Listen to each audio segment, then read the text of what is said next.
কি ভালো আছেন তো? কোথাও একটা শুনেছিলাম জানেন তো, ভালো থাকা ছাড়া আমাদের কিন্তু কোনো উপায় নেই, জীবন চলবে না।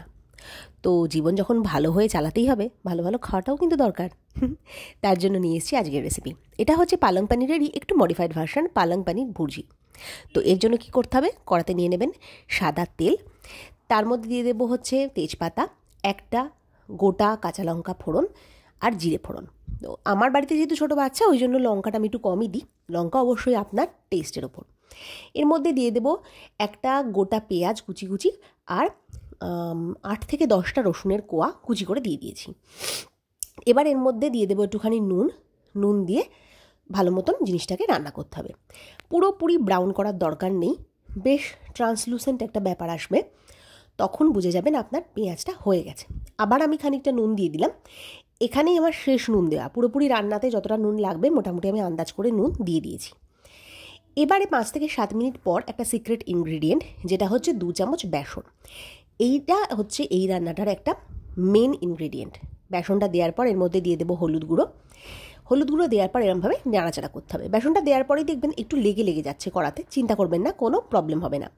এবার এর মধ্যে দিয়ে দেবো একটু বেশি করে দুধটা একটু বেশিই দেবো রান্নাটাতে। একটু দুধ আর বেসন এই দুটোই হচ্ছে মেন ইনগ্রিডিয়েন্ট। তো দুধটা দেওয়ার পর দেখবেন এরকম ফুটে ফুটে আসছে।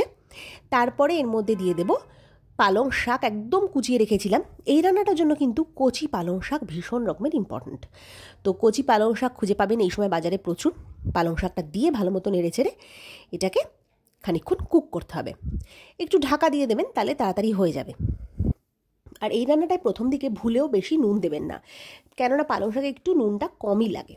মোটামুটি কিন্তু হয়ে এসেছে। আর যেহেতু বেসন দেওয়া রয়েছে, রান্নাটা একটু ধরে যাওয়ার টেন্ডেন্সি কিন্তু থাকবে, তাই জন্য একটু চেকে রাখবেন। এবারে আমি বাজার থেকে নিয়েছিলাম 250 গ্রাম মতন পনির। সেটাকে ভালো মতন ম্যাশ করে নিয়েছি, খুব ভালো মতো না, একটু গোটা গোটা রয়েছে, একটু ম্যাশড রয়েছে। এটা হচ্ছে এই রান্নাটায় বৈশিষ্ট্য। যেহেতু ভুর্জি, সেহেতু পনিরটাকে একটু ম্যাশ করে নিতে হবে। এবার নেড়ে চেড়ে নেব। এবার দিয়ে দেবো এর মধ্যে অল্প একটুখানি গরম মশলা গুঁড়ো আর একটুখানি Kashmiri red chilli. Kashmiri red চিলিটা আরেকটু বেশি দিতে পারেন আপনার যদি কালারটা আরেকটু বেশি লাগে। তো আমার বাড়িতে সবাই আবার একটু সিম্পলি পছন্দ করে, আর এই রান্নাটা পালং পনিরের বা পালং শাকের যে কোনো রান্না একটু সিম্পলি দেখবেন বেশি ভালো লাগে। লাস্টে দিয়ে দেবো একটুখানি ঘিটা দিলে তো দারুণ টেস্ট হয়। আপনি চাইলে এর মধ্যে একটু ফ্রেশ ক্রিম দিতে পারেন, বাট আমি বলবো এই রান্নাটাতে ফ্রেশ ক্রিম দেওয়ার দরকার নেই, এরকমই ভালো লাগে রান্নাটা। একটা আবদার আছে, আমার চ্যানেলটা কিন্তু প্লিজ সাবস্ক্রাইব করুন, আর আমার রেসিপিগুলো প্লিজ শেয়ার করুন, লাইক করুন, কমেন্ট করতে কিন্তু ভুলবেন না। আর এই যে আপনারা দেখছেন, আপনাদের প্রতিটা ভিউ আমাকে আলাদা রকমেরই একটা আশ্বাস যোগায় নতুন করে ভিডিও করার। তো থ্যাংক ইউ ফর ওয়াচিং। আমার পাশে থাকার জন্য যে কজনই আমার সাবস্ক্রাইবার আছেন প্রত্যেককে অশেষ ধন্যবাদ। আমার পাশে এইভাবেই থাকবেন। Thank you for watching. Have a nice day.